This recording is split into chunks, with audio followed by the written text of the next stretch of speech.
Hello and नमस्कार। Welcome to the YouTube channel of premier Aadhaar IAS academy. साथियों, आज के इस वीडियो में हम आपके जो CGPSC मेंस एग्जाम 2024 है उसके लिए जो आपकी डेट अनाउंस की जा चुकी है, जो कि आपके एग्जाम्स जून मंथ में लास्ट वीक में होने हैं। इसी एग्जाम की डेट को ध्यान में रखते हुए लास्ट ईयर मतलब 2023 के जितने भी आपके 7 पेपर्स हुए हैं उन सभी पेपर्स के डिटेल सॉल्यूशन या हम कहें तो पेपर एनालिसिस पे हम बात करने वाले हैं। और आज के इस वीडियो में हम बात करेंगे आपका पेपर 1 जो कि किस पर होता है, लैंग्वेज पर होता है। उस पर हम देखेंगे आपके पार्ट 1 जो कि किसका होगा, आपका हिंदी भाषा पर आपका पार्ट 1 होता है। तो इस वीडियो लेक्चर के माध्यम से ना सिर्फ हम ये देखेंगे कि लास्ट ईयर में जो आपके क्वेश्चंस आए थे उनको हमको आंसर राइटिंग कैसे करना है, किस प्रकार से हमको जो आपके क्वेश्चंस होते हैं वहां पास में हमको ओवर राइटिंग से बचना है। कई स्टूडेंट्स विगत कम से कम आपके 1 महीने से जो आपके टेस्ट सीरीज हमारे संस्थान में हो रहे हैं, मैं लगातार देख रहा हूं जहां बच्चों को आपके क्वेश्चंस के आंसर को 1 लाइन में करना था वो 2 या 3 लाइन में उस क्वेश्चन के आंसर को कर रहे हैं, जबकि वहां डिमांड ही नहीं है कि आपको ओवर राइटिंग करना है। ओवर राइटिंग करने से क्या होता है कि भैया आपको यदि 2 नंबर का क्वेश्चन है तो आपको 3 नंबर तो मिलेगा नहीं। जितना आपसे पूछा गया है वो भी कैसे पेपर में जो आपका किसका है, लैंग्वेज का पेपर है, जहां आपसे सिर्फ और सिर्फ फैक्ट की बात कर रहा है। इसके बाद में मैं लगातार बच्चों की टेस्ट सीरीज देख रहा हूं, मैं वहां पास देखने को मिल रहा है कि वो ऐसे क्वेश्चंस को छोड़ दे रहे हैं और या तो फिर क्या है, आंसर लिखने के बाद में भी उस आंसर को ऐसे रिप्रेजेंट कर रहे हैं कि यदि उनको किसी क्वेश्चन में 5 नंबर मिलना भी था तो जो एग्जामिनर है वो उनको 3 या 2 नंबर देके छोड़ देगा, जबकि वो जो क्वेश्चंस का आंसर है उसको वो पूरा लिख करके आ रहे हैं। तो किस किस कमियों को हमको दूर करना है इस बचे हुए कम समय में, आज के इस वीडियो लेक्चर के माध्यम से हम उसको भी समझेंगे। तो चलिए अपनी क्लास को स्टार्ट करते हैं। और मैं ऐसी उम्मीद करता हूं कि यदि आप लोग CGPSC मेंस इस बार का दे रहे होंगे तो ये आपके लिए ही वीडियो है, वीडियो को आपको लास्ट तक बने रहना है। तो चलिए क्लास को स्टार्ट करते हैं। और जैसा कि मैंने आपको पहले ही बताया कि ये जो आज का लेक्चर है ये किस पर आधारित होगा, हमारे CGPSC मेंस एग्जाम 2023 का। और ये कौन सा पार्ट होगा, आपका होगा पेपर 1 का पार्ट 1 अर्थात हिंदी भाषा का या हिंदी लैंग्वेज का। तो चलिए देखते हैं कि इसका जो आपके 23 में जो पहला आपका जो क्वेश्चन है उसको देखते हैं कि इसका आंसर किस प्रकार से हमको करना था। क्वेश्चन कर रहा है कि संयुक्त व्यंजन छ किन ध्वनियों से निर्मित है, विच्छेद कीजिए। तो यहां पास वो बात कर रहा है कि जो आपका छ संयुक्त व्यंजन है ये किन ध्वनियों से बना है। तो देखिएगा यहां पास में हमको ध्यान देना है, कई बच्चे इस क्वेश्चन के आंसर में क्या राइटिंग करके आते हैं। देखिएगा वो आपको दिया हुआ है इस प्रकार से बना के संयुक्त व्यंजन छ। ध्यान दीजिएगा वो आपसे बोल रहा है व्यंजन, लेकिन यहां पास में आप देखेंगे तो व्यंजन की पहचान क्या होती है कि व्यंजन के नीचे हमेशा क्या होता है, हलंत का चिन्ह होता है। ध्यान देने वाली बात यह है कि यहां पास में क्या है, आपको छ वर्ण के रूप में दिया है, मतलब क्या आपको अक्षर के रूप में दिया हुआ है। अक्षर और वर्ण या अक्षर और वर्ण में अंतर क्या होता है, यदि किसी भी क्या है आपके वर्ण के नीचे क्या लगा हुआ है, हलंत का चिन्ह लगा हुआ है तो वो क्या होगा, आपका व्यंजन होगा। और यदि हलंत के चिन्ह का प्रयोग नहीं किया गया है तो बोलो वो क्या होगा, आपका अक्षर होगा। यहां जो हमको एग्जाम में देखने को मिल रहा था तो वो आपसे क्या बोल रहा है, संयुक्त व्यंजन। ठीक है, तो संयुक्त व्यंजन यहां पास देखिएगा ये बहुत इंपॉर्टेंट होता है। ये क्या बना हुआ है, ये आपका अक्षर बना हुआ है। संयुक्त व्यंजन क्या होगा, छा के नीचे क्या होगा, बोलिए आपका हलंत होगा। और इसका विच्छेद क्या होता है तो देखेंगे आप इस प्रकार से, ये हमने लिखा संयुक्त व्यंजन छा और देखिए इसके बाद में इसका क्या होगा, ये बनता है आपका का और फिर क्या होता है यहां से आपका सा। यदि संयुक्त व्यंजन छा की बात कर रहे हैं तो इसका विच्छेद क्या होगा, का और सा। यदि बात कर रहा होता संयुक्त किसके, अक्षर छ, यहां पास देखिएगा ये आपका संयुक्त व्यंजन नहीं, ये क्या बोलिए आपका एक अक्षर, इसके नीचे क्या नहीं है, हलंत का चिन्ह नहीं है। यदि हलंत का चिन्ह नहीं होगा तो साथ में क्या आता, बाद में बोलिए आपका एक स्वर भी आता, क्योंकि अक्षर की परिभाषा क्या होती है, व्यंजन के साथ में जब कभी क्या आएंगे आपके स्वर तो वो क्या बनेगा, अक्षर। ठीक है, तो इसका आपको आंसर क्या करना था, का, सा और आ। देखते हैं दूसरा क्वेश्चन क्या बोल रहा है, दंतोष्ठ ध्वनि कौन सी है, लिखिए। तो देखिए यहां पास में क्या करना है, आपको दंतोष्ठ जो आपका दंतोष्ठ है उसकी आपको परिभाषा नहीं लिखनी है, आपको क्या बताना है, क्या बोल रहा है कि दंतोष्ठ ध्वनि कौन सी है, लिखिए। तो उससे क्या करना था, आपको इस प्रकार से वा लिखना था। वा लिख के क्या करना था, इसको आपको इस प्रकार से आप इसको ब्रैकेट देते या इसको आप किसी आकृति के अंदर लिखते या आप सिंपल यहां पास में वा लिखते और इस प्रकार से क्या है इसको अंडर कॉमा कर देते और क्या लिखते, वा दंतोष्ठ ध्वनि। बस इससे अधिक हमको नहीं लिखना है, क्योंकि ये आप देखेंगे कि जो आपका क्वेश्चन कितने नंबर के लिए है, 1 नंबर के लिए है। और हिंदी जो आपका लैंग्वेज का पेपर है, इसकी ये खूबी होती है कि यदि आपसे फैक्ट पूछ रहा है तो सिर्फ आपको उतना ही आंसर लिखना है जितना कि क्या आपसे वो पूछ रहा है। यदि आप उतना ही आंसर लिखते हैं तो आपके एग्जाम में एक नंबर भी नहीं कटने वाले, मतलब आपके 0.1 मार्क्स भी नहीं कटने वाला। अब आगे देखते हैं, मुख और नासिका दोनों के सम्मिलित योग से उच्चारित ध्वनियों को क्या कहा जाता है? तो देखिए क्या बोल रहा है, मुख और नासिका। हमको यहां पास में आंसर क्या करना था, सिंपल हमको एक वर्ड में क्या लिखना था, अनुनासिक, क्या बोलना था, अनुनासिक वर्ण, बस बात खत्म। यहां पास बच्चे क्या करते हैं कि आंसर कैसे करते हैं, मुख और नासिका दोनों के सम्मिलित योग से उच्चारित होने वाले ध्वनियों को अनुनासिक वर्ण कहा जाता है। हमको यहां पास में इतना लंबा नहीं लिखना है, सिर्फ जितना सटीक वो पूछ रहा है उतना ही सटीक हमको इसका आंसर करना है। तो इसका आंसर क्या होगा, अनुनासिक वर्ण, बात समाप्त होती है। फिर क्या बोल रहा है, हिंदी का एक घोष वर्ण लिखिए। वो आपसे पूछ ही नहीं रहा है कि घोष वर्ण की परिभाषा क्या होती है। बच्चे क्या करते हैं कि क्या है, किसी वर्ण के उच्चारण के समय यदि क्या है मुख से स्वर क्या आपका कंपन या नाद निकले तो उसको हम बोलते हैं घोष वर्ण, और फिर क्या करते हैं उसके उदाहरण को लिखते हैं। वो आपसे पूछ रहा है कितना, हिंदी का एक घोष वर्ण लिखिए। तो अपन क्या करेंगे, इस प्रकार से लिखते आ और क्या लिखते आगे, घोष वर्ण। ठीक है, ये आपके समझाने के लिए मैंने लिखा हुआ है कि घोष वर्ण क्या होते हैं, सभी स्वर आपके होते हैं घोष वर्ण। जितने भी आपके वर्गीय व्यंजन के तीसरा, चौथा और जो पांचवा वर्ण होता है वो क्या होता है, आपका घोष वर्ण होता है। और इसके अलावा जो आपके अंतःस्थ व्यंजन, क्या बोलिए, आपका या, रा, ला, वा, ये क्या होते हैं, आपके घोष वर्ण होते हैं। और साथ में आपका एक ऊष्म होता है, वो बोलिए क्या, हा। तो हा वर्ण क्या होता है, व्यंजन क्या होता है, आपका घोष वर्ण। ठीक है, तो सिंपली क्या करना था, यहां आपको किसी भी एक घोष वर्ण को लिखना था। कोई भी एक स्वर ले लो या कोई भी आप अंतःस्थ व्यंजन ले लो और क्या लिखते हैं इसके आगे, आपका बोलिए घोष वर्ण। तो ये क्या हो गया, ये आपका हो गया इस क्वेश्चन का आंसर। आगे बढ़ते हैं और देखते हैं नेक्स्ट क्वेश्चन, क्वेश्चन नंबर 2। देखिएगा इस क्वेश्चन नंबर 2 में जो आपका प्रश्न क्रमांक 2 है, इसमें क्या बोल रहा है, देखें, निम्नलिखित वाक्य के रेखांकित अंश में कौन सा कारक है, नाम लिखिए।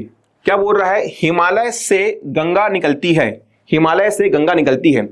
तो जो आपका से कारक विभक्ति होती है ये 2 बार आती है, मतलब 2 स्थान पे आती है। एक तो आती है करण कारक में और दूसरा आता है अपादान कारक में।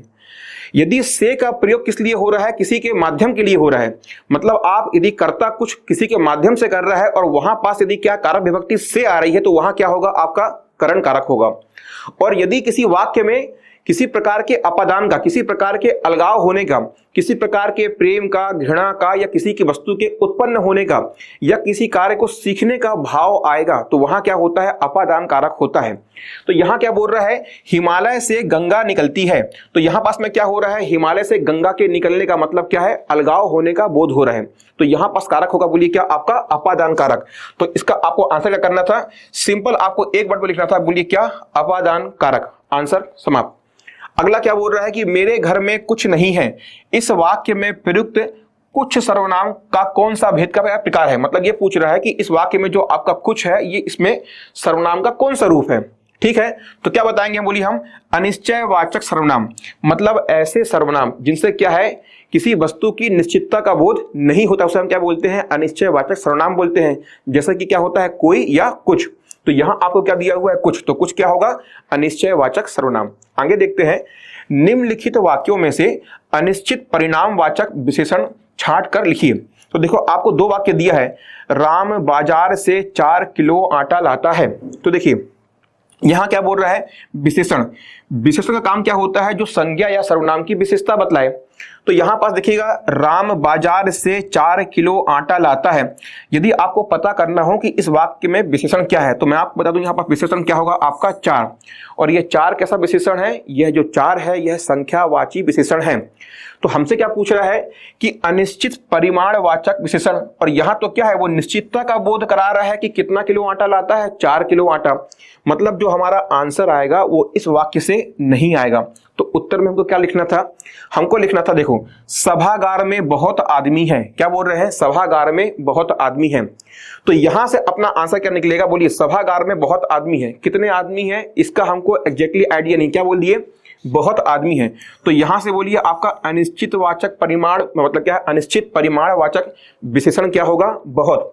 ये तो बता रहे हैं बहुत, पर कितने हैं इसका परिमाण हमारे पास में नहीं है। तो इसका आंसर क्या होगा, आप क्या लिखते, बहुत।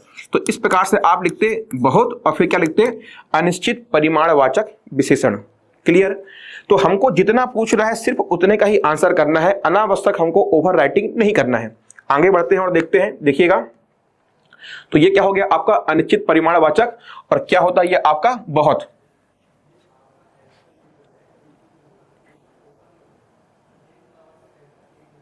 ठीक है, चलिए आगे देखते हैं अगला क्वेश्चन। क्वेश्चन अपन देखते हैं क्वेश्चन नंबर 3। देखिए क्वेश्चन नंबर 3 में क्या बोल रहा है। प्रश्न नंबर 3 का पहला है, अक्कड़ प्रत्यय जोड़कर कोई एक कृदंत शब्द को लिखिए। तो देखिए क्या बोल रहा है, कृदंत, और कृदंत का मतलब क्या होता है। देखिए क्या बोल रहा है, अक्कड़ और कैसा प्रत्यय, और प्रत्यय में भी कैसा कृत्यय आपका एक कृदंत प्रत्यय। तो कृदंत होता है और एक क्या होता है, तद्धित होता है। कृदंत का मतलब क्या होता है, क्रिया से होने वाला अंत। क्या बोला आपसे, कृदंत मतलब क्या है, जिसका अंत किससे हो, क्रिया के बाद से हो। ठीक है, मतलब ऐसा प्रत्यय जो क्या है, क्रिया के बाद में आता है, ऐसा प्रत्यय जो क्रिया के बाद में आता है। तो देखिए क्या बनेगा, अक्कड़ जोड़ना है। तो देखो एक क्रिया लेते हैं भूलना, और क्या कर देंगे, भूलना क्रिया में क्या है बोलिए, आपका मूल धातु क्या है, भूल, उसके अंत में क्या लगा देंगे, अक्कड़। तो क्या बन जाएगा बोलो आपका भूलक्कड़।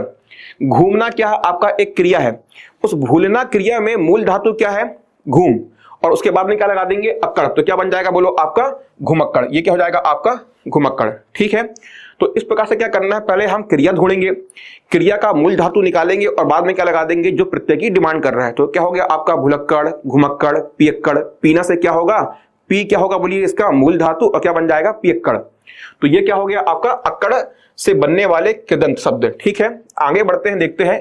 तद्धितांत शब्द मतांतर में से प्रत्यय छांटकर लिखिए। तो क्या बोल रहा है, मतांतर। ठीक है, अब देखिएगा जो मतांतर शब्द है, जब आप इसके मूल शब्द को और प्रत्यय को अलग करोगे, तो इस समय आपको ध्यान देना है कि जो मूल शब्द है अर्थात मतांतर, और जब आप उसको दो टुकड़ों में तोड़ रहे हो, मतलब क्या है, मूल शब्द और प्रत्यय में लिख रहे हो, तो जो टुकड़ों का अर्थ है और जो आपका मूल शब्द है उसमें अंतर नहीं होना चाहिए। मतलब क्या, देखिएगा यहां से आपका अर्थ क्या आ रहा है, मतांतर मतलब क्या है, मत में अंतर। तो हम क्या करेंगे, देखिए इसका आंसर क्या होगा, मत प्लस क्या होगा आपका अंतर। कई लोग क्या कर देते हैं, देखिएगा आपका कई लोग करते हैं मता, और इस प्रकार से कर देते हैं तन। तो यहां पास में अपने को ध्यान रखना है कि जब कभी भी अपन किसी शब्द को संधि विच्छेद करते हैं, किसी शब्द का समास विग्रह करते हैं, या किसी शब्द में उपसर्ग और क्या है उसके मूल शब्द को निकालते हैं, या किसी शब्द में अपन प्रत्यय और उसके मूल शब्द को अलग करते हैं, तो उस समय अपन को ध्यान रखना पड़ता है कि जो शब्द का अर्थ है वही उसके टुकड़ों का भी अर्थ होना चाहिए। ठीक है, ये बहुत बड़ा नियम है और आपके संधि, समास, उपसर्ग और प्रत्यय में काम आता है। आगे देखते हैं, आपसे बोल रहा है अन्वेषण शब्द में प्रयुक्त उपसर्ग लिखिए। तो देखिए क्या बोल रहा है आपसे, अन्वेषण बेसिकली क्या, देखिएगा इसमें उपसर्ग क्या है, अनु, और क्या बोलिए आपका एक क्या होगा बोलिए आपका उसका जो इसके बाद वाला शब्द क्या होगा। तो यह यहां पास में आपका अनु उपसर्ग है और मूल शब्द क्या है, एषण। और अनु और एषण में क्या होगा आपका संधि लगेगी, और क्या बन जाएगा बोलिए आपका वो अन्वेषण। क्या बन जाएगा, अन्वेषण। तो उ के बाद में क्या आ रहा है बोलो आपका ए आ रहा है, तो यहां पास में संधि कौन सी होगी बोलो आपका यण स्वर संधि। तो क्या बन गया आपका अन्वेषण।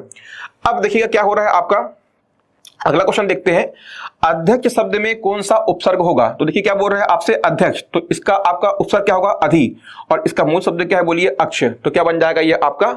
तो इस प्रकार से अपने को आंसर लिखना है। अपन लिखते हैं ऐसे अधि, फिर लिखते हैं अक्ष, और बताते हैं कि उपसर्ग क्या है बोलिए इसमें अधि। ठीक है, तो इस प्रकार से क्या है आपको ऐसे जो आपके सिंगल लाइन के जो क्वेश्चन आते हैं इनके आंसर को इस प्रकार से लिखना होता है। आगे बढ़ते हैं, निम्नलिखित शब्दों के एक एक पर्यायवाची शब्द लिखिए। कई बच्चों को मैंने देखा है जो टेस्ट सीरीज में देने आ रहे हैं, मैंने भी उनको ऐसे क्वेश्चंस दिए हैं, तो वो क्या करते हैं 2 या 3 पर्यायवाची लिख के आते हैं। भैया आप 2 लिख के आओ, 3 लिख के आओ, आपको एक्स्ट्रा मार्क्स नहीं मिलने वाले हैं। हो सकता है कि यदि आपने दूसरा या तीसरा कोई पर्यायवाची लिखा हो और वो गलत हो, तो उल्टा आपको जो नंबर मिलने थे वो नंबर भी आपके कट सकते हैं। तो इसका हमको ध्यान रखना है, जितना वो हमसे पूछ रहा है सिर्फ हमको उतना का ही आंसर करना है भाई। तो देखो क्या बोल रहा है, पहला आपका लिप्सा, इसका पर्यायवाची क्या होगा, लालच। फिर क्या बोल रहा है आपसे प्रयाण, प्रयाण का मतलब क्या होता है, प्रस्थान या जाना। फिर आपसे क्या बोल रहा है निरुपम, इसका क्या होता है अतुलनीय। ठीक है, अतुलनीय ये क्या होगा आपका अनुपम। ठीक है, और या तो फिर क्या होगा अद्वितीय। लेकिन आपको जितना पूछना है उतना ही लिखना है। यदि आपसे कहा है सिर्फ एक एक पर्यायवाची लिखो तो एक एक पर्यायवाची ही लिखना है। ठीक है, यहां पास में क्या बोल रहा है आपसे निरामिष। ठीक है, तो निरामिष का क्या बोलो क्या होगा आपका क्या हो जाएगा आपका मांस रहित, क्या हो जाएगा मांस रहित, ये क्या हो जाएगा आपका इसका पर्यायवाची। ठीक है, सामिस नहीं होता है, क्या होता है मांस रहित, क्या होगा इसका पर्यायवाची। ध्यान रखिएगा, ये यहां पास में आपका अद्वितीय उत्तर गलत है। बेसिकली ये क्या था, आपके निरुपम का पर्यायवाची था। यहां पास में यदि आपको क्या लिखना है, निरामिस का पर्यायवाची। बच्चे लिखते हैं सामिस, निरामिस का विलोम सामिस होता है। आपसे पूछ रहे हैं पर्यायवाची, निरामिस का मतलब होता है मांस के रहित, तो आप क्या बताना है, बिना मांस के या मांस रहित, ये क्या है इसका पर्यायवाची।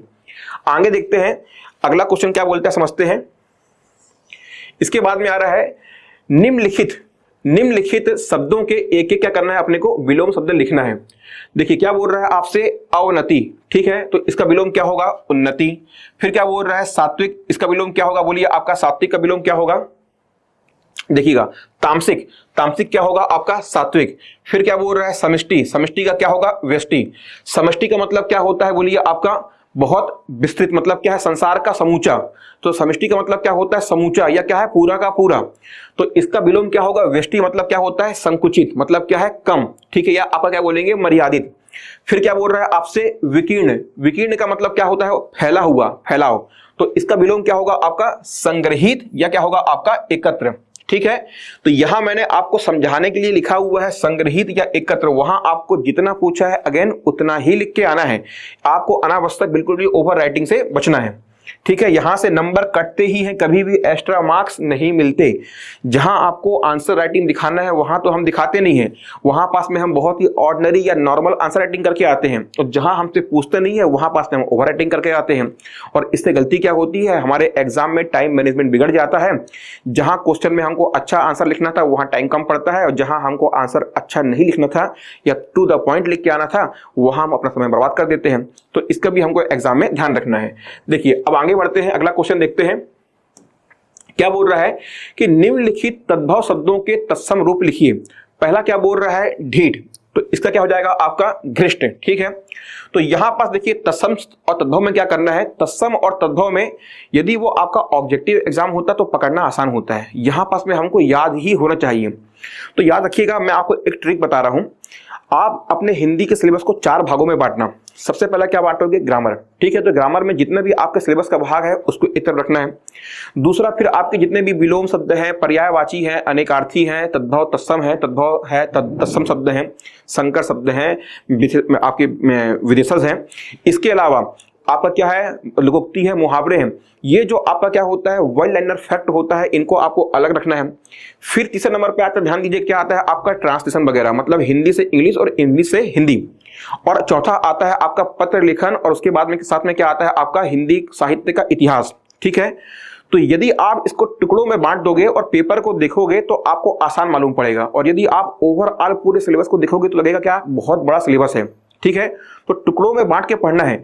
टुकड़ों में बांटने से फायदा ये होगा कि जब आप पिछले 4 या 5 साल के क्वेश्चन पेपर को देखोगे तो आपको मालूम पड़ेगा कि ग्रामर से बार बार रिपीट क्या हो रहा है, संधि, समास, तत्सम, तद्भव, यही बार बार रिपीट हो रहा है। तो आपके को पूरे का पूरा पोर्शन को या पूरे के पूरे सिलेबस को नहीं पढ़ना पड़ेगा, सिर्फ उतना ही पढ़ना है जो बार बार क्या होता है रिपीट होता है। जैसे पत्र लेखन है, 12 से 13 प्रकार के आपके पत्र लेखन है, इसके आपकी परिभाषाओं को पढ़ना है, उसके प्रारूप को पढ़ना है। 2 से 3 बार रिवाइज करोगे वो आपको 5 से 11 नंबर का बोनस मार्क मिल जाएगा। हिंदी साहित्य का इतिहास है, 20 से 22 उसके कवि और लेखक हैं, उनको याद करना है, उनकी एक ही 2 रचनाओं को याद करना है। वहां से हर बार क्या होते हैं क्वेश्चन रिपीट होते हैं, कभी आपको भक्ति काल पूछेगा, कभी आपको आधुनिक काल पूछेगा। ठीक है, इसके अलावा सबसे बड़ा बोनस मार्क क्या होता है, सारांश लेखन, आगे हम देखेंगे। और फिर क्या होता है आपका गद्यांश और उस पर आधारित प्रश्न होते हैं। ये सभी का सभी आपको पूरे का पूरा पेपर बोनस पेपर है। इसीलिए जो आपका पेपर 1 है ये क्या है, पूरे के पूरे 7 पेपर में हाईली स्कोरेबल पेपर है।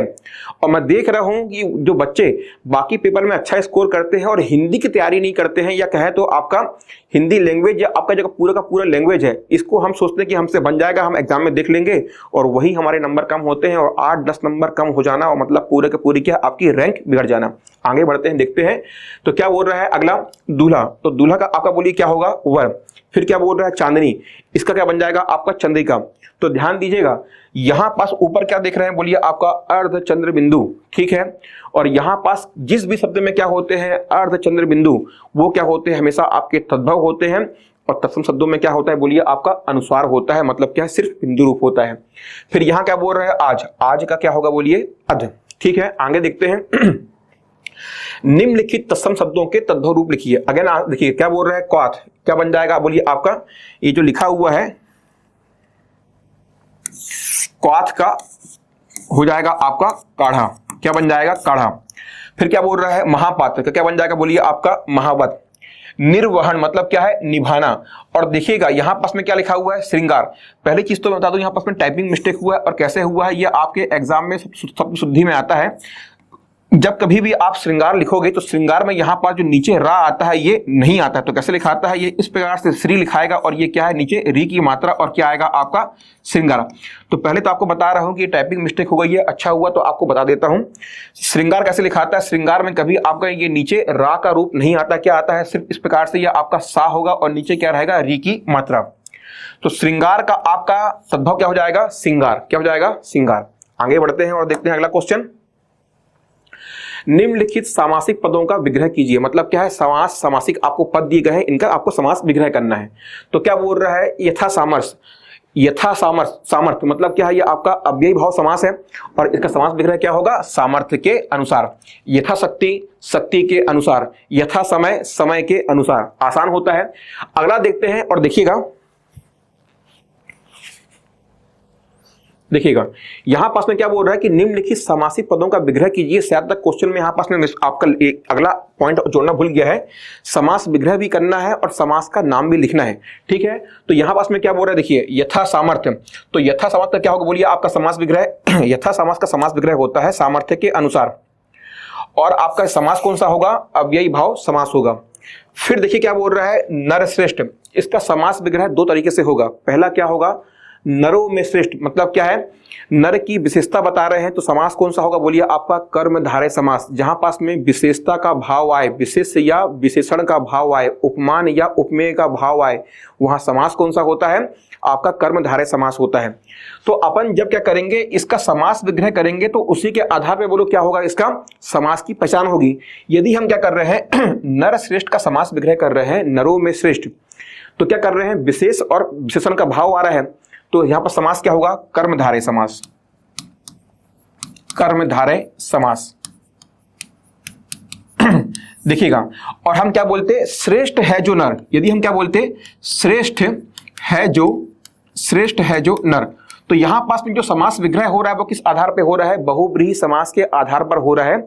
मतलब बात की जा रही है कि श्रेष्ठ है जो नर, मतलब क्या है किसी अन्य व्यक्ति के संबंध में बात हो रही है और किसके लिए है ये भगवान श्री राम के लिए कि श्रेष्ठ है जो नर अर्थात नरश्रेष्ठ। तो समास कौन सा होता यदि हमने लिखते नरों में श्रेष्ठ तो समास का नाम लिखते कर्मधारय समास। यदि हम इसका विग्रह करते श्रेष्ठ है जो नर तो समास का लिखते बहुब्रीहि समास। ये गलती कभी नहीं करना है कि हम विग्रह कर रहे हैं कर्मधारय के अनुसार और लिख क्या रहे हैं बहुब्रीहि समास, ऐसा नहीं करना है। सॉरी, आगे बढ़ते हैं देखते हैं क्या बोल रहा है कि निम्नलिखित समासिक पदों के में समास के नाम लिखिए। तो इसमें क्या लिखा हुआ देखिए रस सिक्त, मतलब क्या है रस से भरा हुआ। तो देखो क्या होगा रस से सिक्त मतलब क्या देखिएगा रस से भरा हुआ। अगेन क्या आ गया बोलिए से आ गया। अब से किस में आता है जैसा आपको मैंने पहले बताया, या तो आएगा करण में और या तो किसमें आएगा अपादान में। तो यहां पास रस से सिक्त मतलब क्या है रस से भरा हुआ। यहां अलगाव की बात नहीं हो रही है, मतलब यहां पास में डिटेचमेंट नहीं हो रहा है। क्या बोल रहे हैं कि रस से भरा हुआ मतलब क्या है रस के माध्यम से भरा हुआ। तो आपका यहां पास में कारक कौन सा होगा बोलिए, तो यहां आपका होगा करण तत्पुरुष समास। अब क्या आ रहा है देखिए कर्तव्य कर्तव्य, तो इसका समास विग्रह कैसा होता है कर्तव्य या अकर्तव्य। तो यहां पास में क्या है दोनों ही शब्द बोलिए क्या है आपके प्रधान है, प्रथम भी और बोलिए क्या है आपका उत्तर भी। तो इसमें क्या होता है द्वंद्व समास। जिस समासिक शब्द के विग्रह में क्या आए बोलिए अथवा या क्या आए या, वहां पास में क्या होता है आपका द्वंद्व समास होता है। या आपका जो विग्रह किससे हो और से हो या से हो अथवा से हो, वहां क्या होता है आपका द्वंद्व समास होता है। तो यहां क्या हो जाएगा आपका द्वंद्व समास। आगे बढ़ते हैं देखिए क्या बोल रहा है निम्नलिखित शब्दों का संधि विच्छेद कीजिए। उच्छ्वास, तो देखिए इसका आपका समान संधि विच्छेद क्या होगा उत धन श्वास, क्या हो जाएगा ये आपका उच्छ्वास। फिर क्या बोल रहा है पयोधि, यहां क्या होगा पय धन धी। ठीक है, यहां पास में कई बार क्या करते हैं पयो और धन पयो धन धी, इस प्रकार से देखिएगा अपन क्या लिखे पयो और इस प्रकार से धी लिख दिए, तो याद रखना ये आपका संधि विच्छेद नहीं हो रहा है, बल्कि क्या हो रहा है, यह आपका संयोग हो रहा है।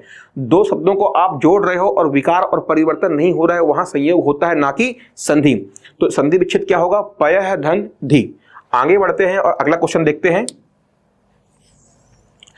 निम्नलिखित शब्दों में से कौन सी संधि है, नाम लिखिए। तो शब्द दिए गए हैं, आपको बताना है संधि कौन सी है। अब क्या बोल रहा है, देखिएगा आपका क्या बोल रहा है, वांगत। तो देखिए क्या हो रहा है, वाक धन अंत। क्या बोल रहा है, बोलिए आपका वांगत में क्या आ रहा है, वाक धन अंत। तो सबसे पहले हमको यहाँ पर शब्द दिया हुआ है, शब्द का हम संधि विच्छेद करेंगे और पता करेंगे यहाँ संधि कौन सी है। पहला आपको दिया है वांगत, ठीक है, इसका संधि विच्छेद क्या होगा, वाक धन अंत। तो देखिएगा यहाँ पास में क्या आ रहा है, आपका अंतिम, पहले शब्द का अंतिम वर्ण क्या है, एक व्यंजन है, और ये बोलिए आगे क्या आ रहा है, आपका स्वर आ रहा है।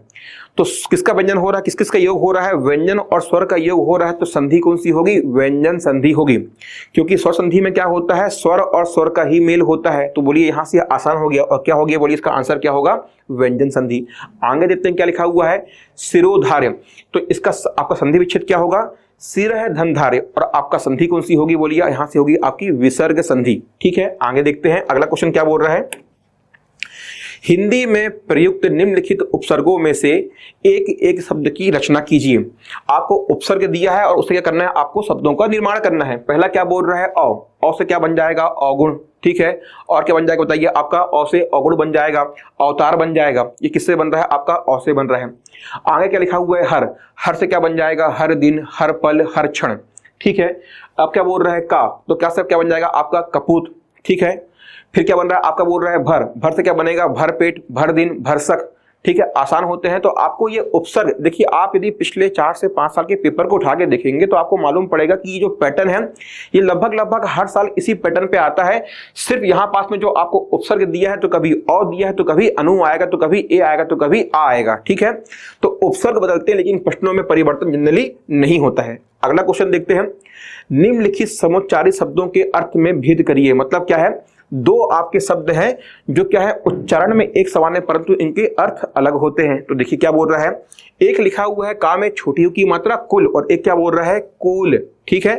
तो यहां पास में कुल का मतलब क्या होता है, वंश, और यहां पास में आपका आना था बड़े ऊ की मात्रा, यहां आनी थी बड़े ऊ की मात्रा, तो ये क्या होता आपका कुल, और कुल मतलब क्या होता है, किनारा। अब क्या बोल रहा है, निर्जर और निर्झर। तो निर्जर मतलब क्या है, जिसका क्या ना हो, झरण ना हो, मतलब क्या है, जिसका अंत ना हो, अर्थात क्या होते हैं, बोलिए आपके देवता, बोलते हैं ना निर्जर।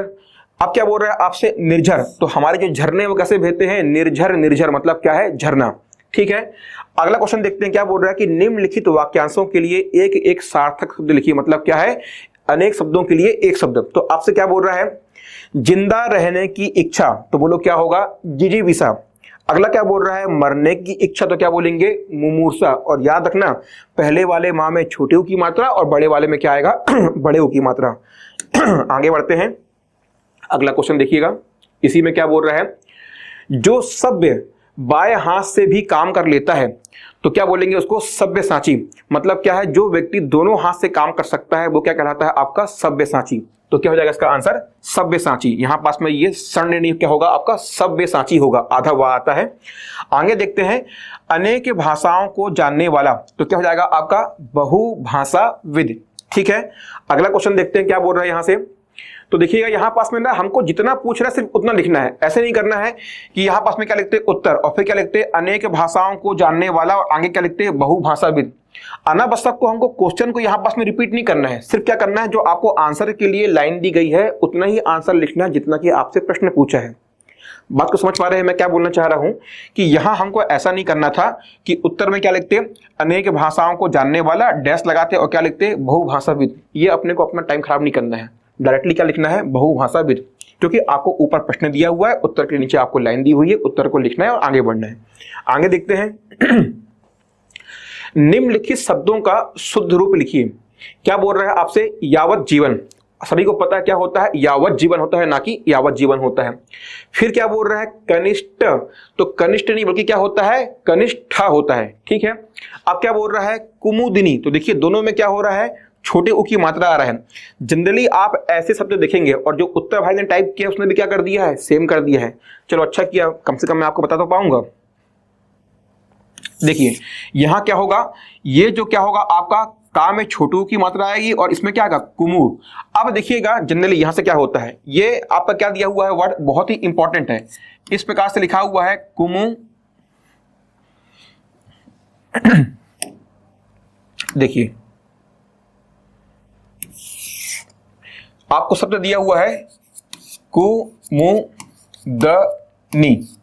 अब देखिए हम करते क्या इसके जनरली आंसर, हम क्या सोचते हैं, जैसे कि क्या था मुमूर्षा, तो क्या करते इस प्रकार से कर देते कुमुदनी, कुछ बच्चे क्या कर देंगे कुमुदनी।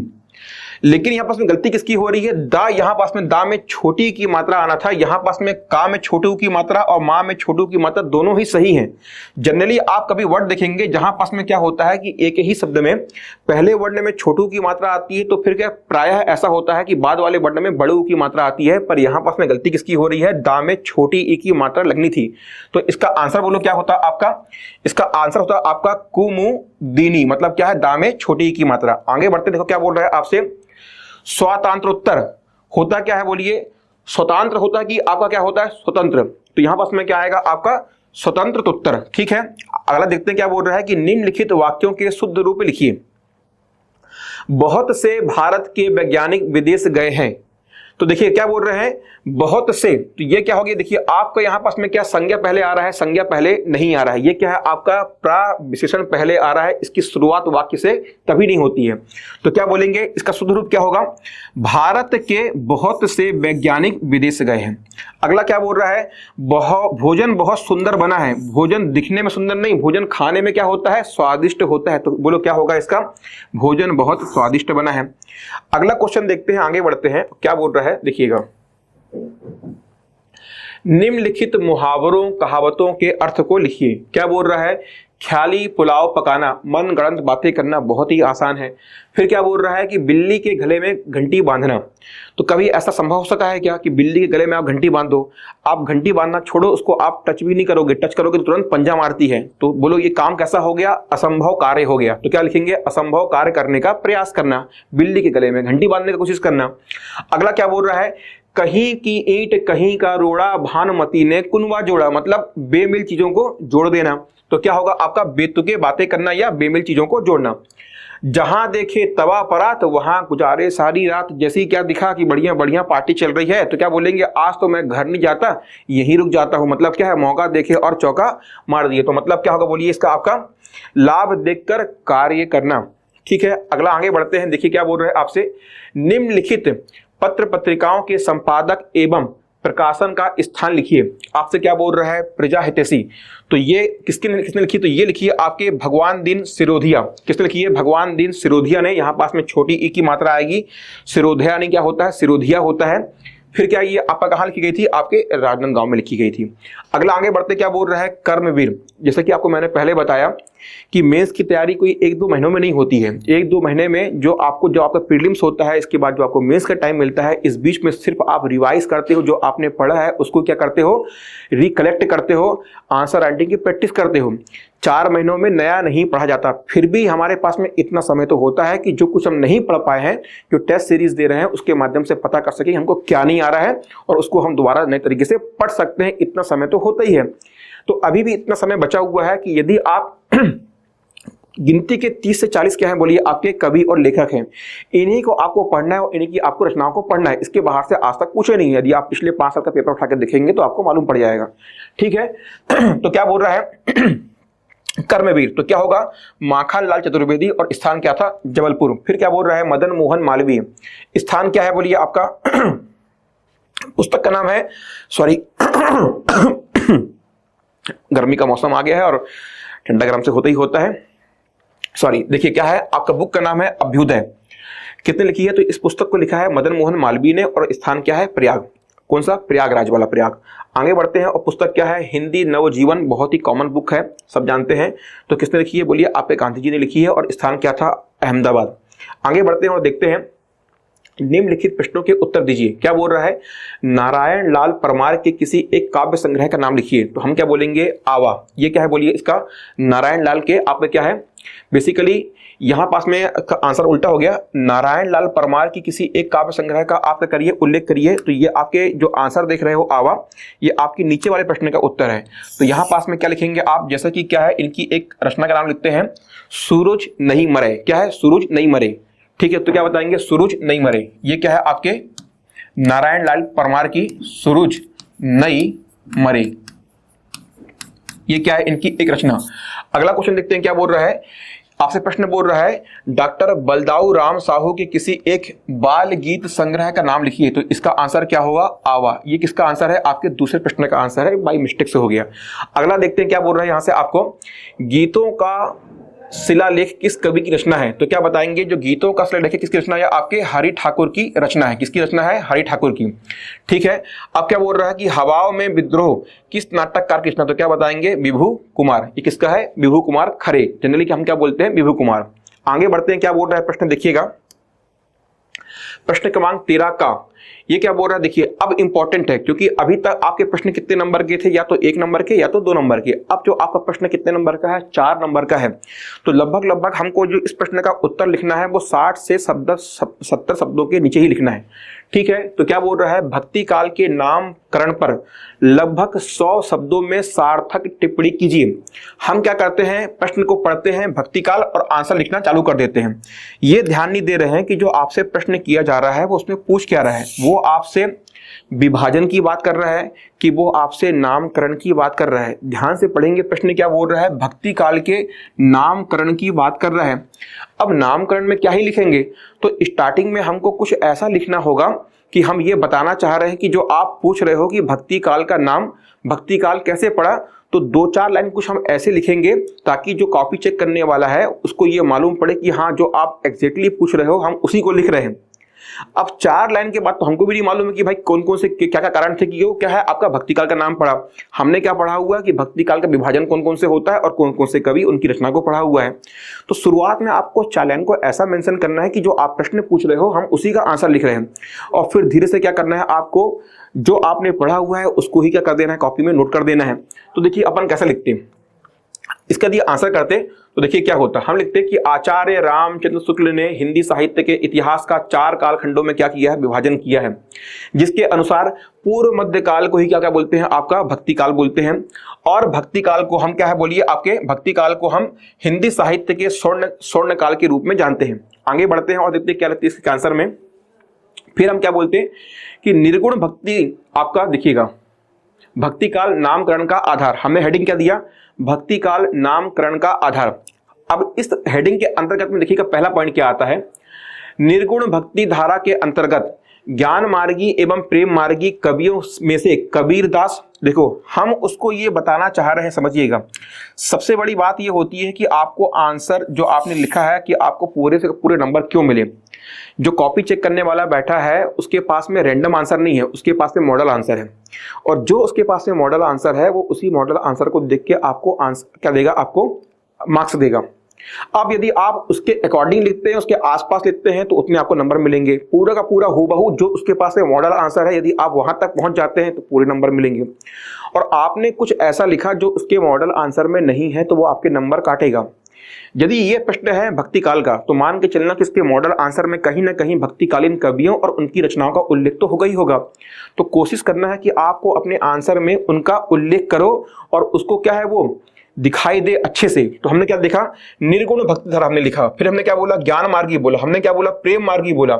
हम उसको बताना चाह रहे हैं कि देख भाई, जो तेरे पास में मॉडल आंसर है ना, हम उसी के अनुसार लिख रहे हैं, क्योंकि उसके मॉडल आंसर में क्या होगा, पक्का उसके मॉडल आंसर में क्या होगा, कबीरदास और उसकी रचनाएं।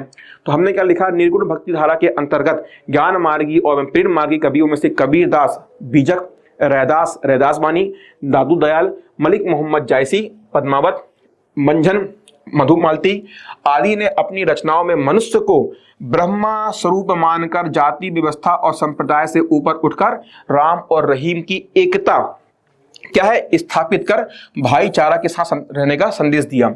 अगले पॉइंट में आते हैं, विशिष्ट काव्य शैली, दोहा, चौपाई, सोठा, सैला आदि का क्या है प्रयोग किया गया।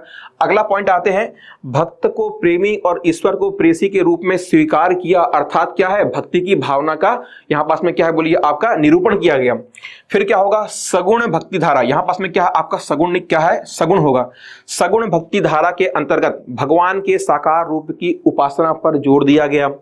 गोस्वामी तुलसीदास, रामचरितमानस, सूरदास, सूरसागर, रसखान, प्रेम वाटिका, मीराबाई, गीत गोविंद, रहीम आदि ने अपनी रचनाओं में वात्सल्य रस, ईश्वर का मनोहारी चित्रण, श्रृंगार रस की प्रधानता को उल्लेख किया।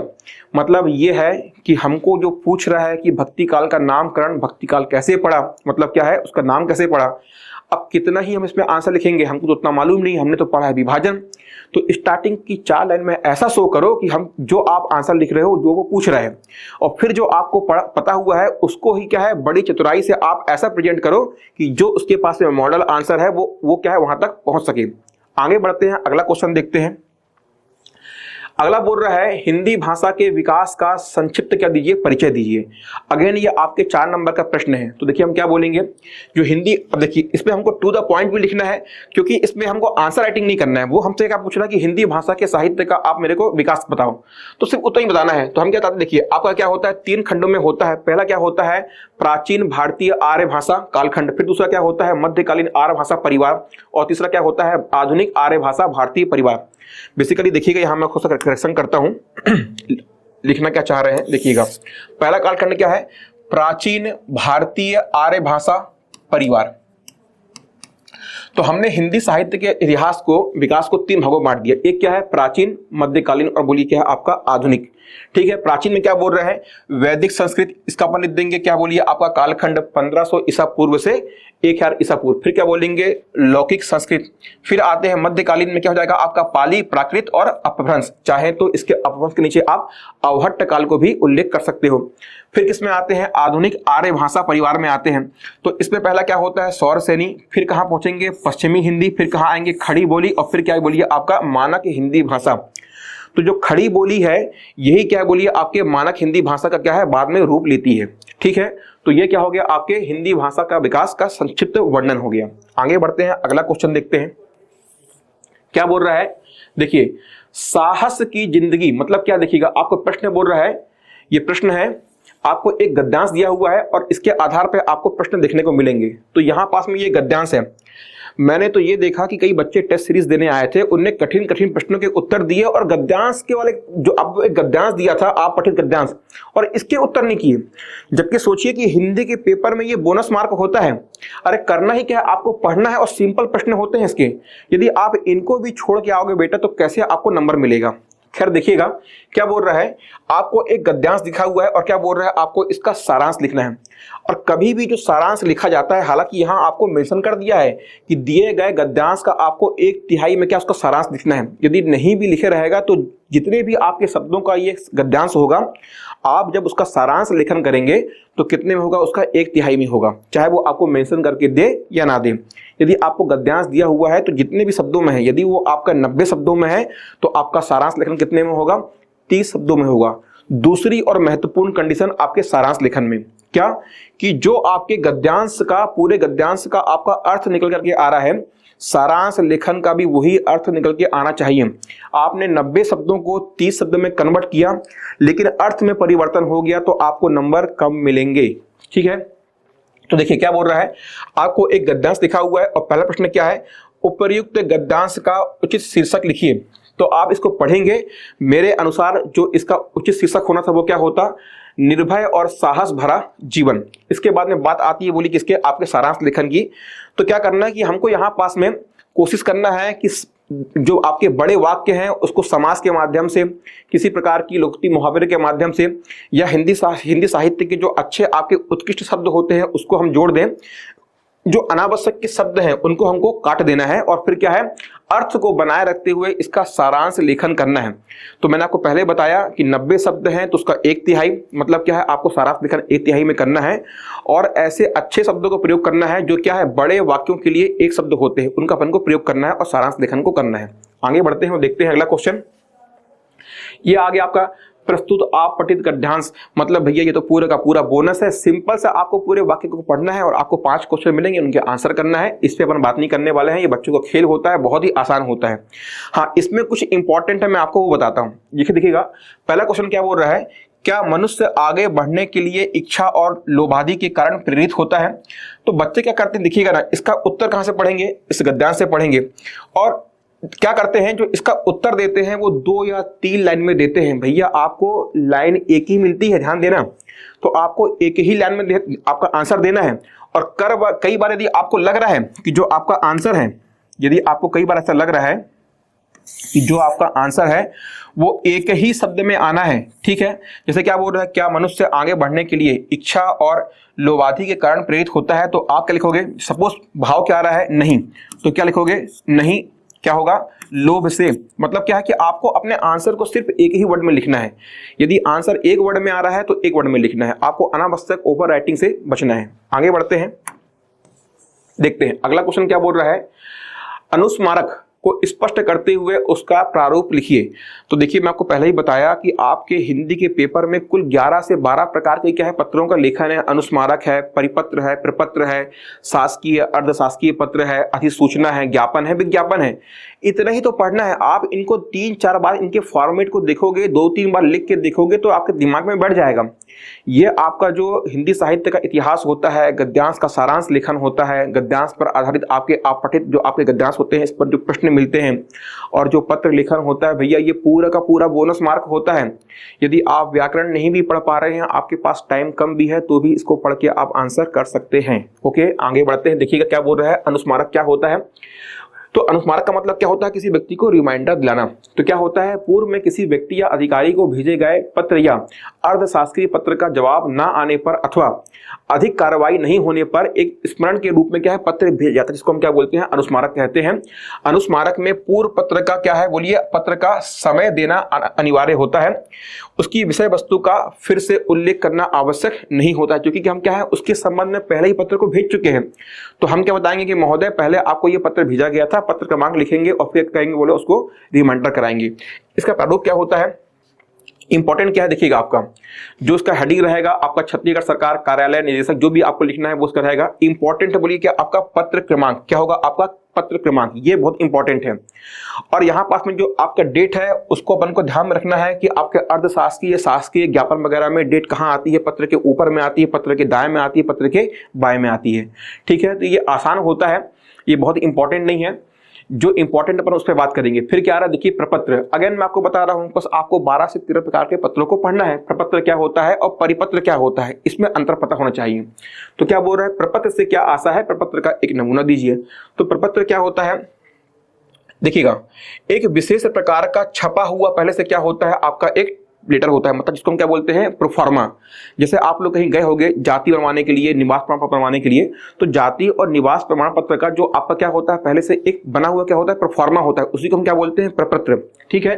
तो ये क्या हो रहा है कि एक विशेष प्रकार का छपा हुआ या टाइप हुआ पत्र, जिसके माध्यम से आवेदनकर्ता से उसके उद्देश्य की पूर्ति के लिए कुछ जानकारी मांगी जाती है, उसे हम क्या कहते हैं, प्रपत्र कहते हैं। और इसका क्या है, पहले से फॉर्मेट बना होता है, ठीक है। इसको आप लोग पढ़ लेंगे, आसान है। जैसे कि अपन ने देखा क्या है, जाति प्रमाण पत्र के लिए अपन देख रहे हैं इसमें। फिर क्या आ रहा है आपका विज्ञापन। तो पूछा क्या है, विज्ञापन से क्या अभिप्राय है, विज्ञापन और ज्ञापन में अंतर को बताइए, ठीक है। तो विज्ञापन क्या होता है, विज्ञापन शासकीय एवं गैर शासकीय दोनों प्रकार के हो सकते हैं। और ज्ञापन क्या होता है, राजकीय पत्राचार में जब अपने समकक्ष अधिकारी या अधीनस्थ अधिकारी अथवा कर्मचारियों को साधारण संदेश देने के लिए पत्र लिखते, उसको हम क्या बोलते हैं, ज्ञापन देना। ओके, तो ये क्या हो गया आपका विज्ञापन और ज्ञापन। अगर आसान होता है, कोई दिक्कत नहीं है इसमें। आगे बढ़ते हैं। फिर ये क्वेश्चन जो आपका शासकीय पत्र क्या होता है, इसकी शैली को स्पष्ट कीजिए। तो शासकीय और अर्धशासकीय पत्र आपका लगभग हर एग्जाम में आता है। ये बोनस मार्क है, इसको अच्छे से पढ़ना है। कुछ भी इसमें ऐसा बताने लायक नहीं है कि जो मैं आपको अलग से बताऊं।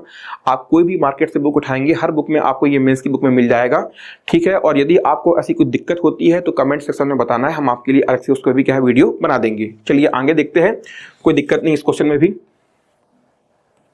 देखिए ये इंपॉर्टेंट है, क्या बोल रहा है, निम्नलिखित हिंदी शब्दों के अंग्रेजी रूप को लिखिए। पहला क्या बोल रहा है, राजपत्रित, मतलब क्या होता है, गजेटेड, ठीक है। अगला क्या बोल रहा है, मानदेय, हम क्या बोलेंगे, ऑनोरियम। फिर क्या बोल रहा है, कोषाधिकारी अर्थात ट्रेजरर। फिर क्या बोल रहा है, संकल्प अर्थात रिजोल्यूशन। अब देखिए क्या बोल रहा है कि निम्नलिखित अंग्रेजी वाक्यों का हिंदी में अनुवाद कीजिए। क्या बोल रहा है आपसे, the headquarter of Korba district is situated about 200 kilometre from the capital city of Raipur. Answer क्या होगा, कोरबा जिले का मुख्यालय, यहाँ जिला हो जाएगा, ठीक है, कोरबा जिले का मुख्यालय राजधानी रायपुर से लगभग 200 किलोमीटर की दूरी पर है, ठीक है।